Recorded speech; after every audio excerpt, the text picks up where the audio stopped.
Radio One, le QG de l'info, Martin Arnal. Mardi 15 septembre 2015, à la une de l'actualité, ce soir, les députés ont débattu de l'engagement militaire de la France en Syrie. Manuel Valls a exclu toute intervention terrestre française. 9 départements sont placés en vigilance orange, vent et pluie, inondation par Météo France à partir du mercredi à 6h. Enfin, c'est un échec. Les 28 États membres de l'Union européenne ne sont pas parvenus à un accord unanime sur la répartition de 120 000 réfugiés supplémentaires.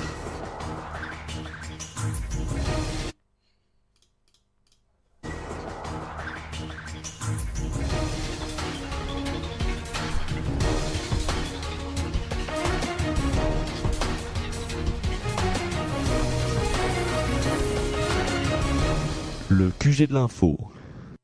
L'Assemblée débattait ce mardi après-midi d'une intervention française en Syrie. Manuel Valls a de nouveau exclu une intervention terrestre. Il a indiqué que la France choisirait seule ses cibles et qu'il était hors de question qu'une telle intervention renforce le régime du président Bachar el-Assad. Lors de son allocution devant l'Assemblée, le Premier ministre a révisé à la hausse le bilan des Français et résidents impliqués dans les filières irako-syriennes qui atteint désormais 1880. Et puis Manuel Valls a exclu une intervention terrestre de soldats français, même si la France soutiendrait une coalition de pays pour chasser Daesh.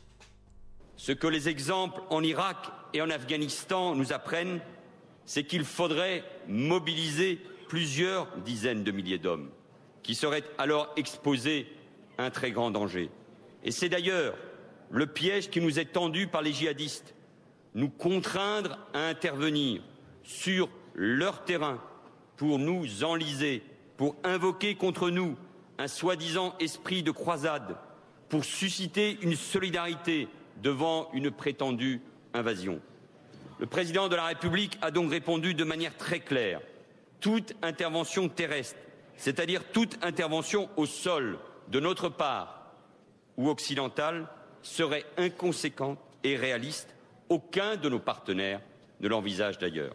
Mais si une coalition de pays de la région se formait pour aller libérer la Syrie de la tyrannie de Daesh, alors ces pays auraient le soutien de la France. Manuel Valls, cet après-midi, le Premier ministre a également adressé un message à la Russie, accusée par les États-Unis de renforcer sa présence militaire en Syrie.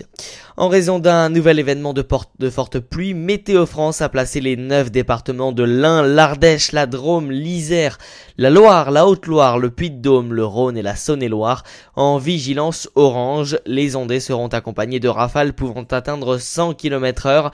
Et dans le même temps, dans les Hautes-Alpes, 7 personnes ont été tuées dans une avalanche, un accident qui s'est produit à la mi-journée dans le massif des Écrins sur la commune de Pelvoux. Selon la préfecture, le bilan est de 7 morts dont 3 Allemands et 2 Tchèques. Une blessée est allemande et l'identité des 2 autres victimes n'est pour l'instant toujours pas connue. Impasse à Bruxelles, les 28 membres de l'Union européenne ne sont pas parvenus lundi 14 septembre à un accord unanime sur la répartition de 120 000 réfugiés supplémentaires pour faire face à l'afflux de demandeurs d'asile. Les participants ont comme prévu validé la décision de se répartir l'accueil de quelques 40 000 réfugiés en 2 ans, conformément à ce qu'ils avaient convenu fin juillet.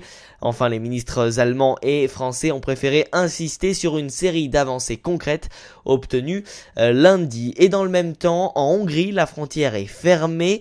60 migrants ont d'ailleurs été jugés pour avoir cisaillé la clôture. Écoutez justement le reportage de l'envoyé spécial de France Info, Jérôme Jadot, qui se trouve au poste de frontière de Roskse. Ils sont quelques dizaines, quelques centaines, peut-être massés côté serbe, au poste frontière de Roskë, face à des policiers anti-émeutes casqués et en gilet pare-balles.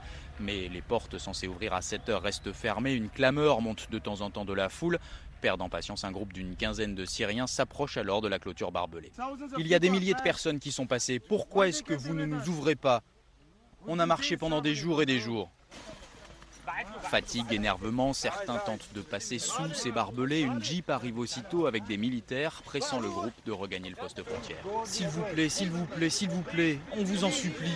Ayez un peu d'humanité, on est aussi des humains. Qu'est-ce qui ne va pas avec nous?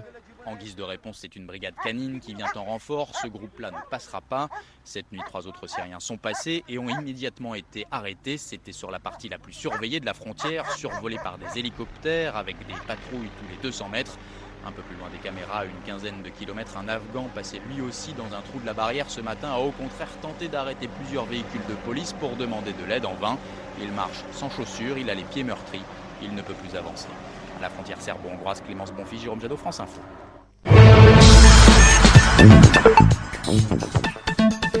L'histoire se répète après Radio France, turbulence en vue pour France Télévisions.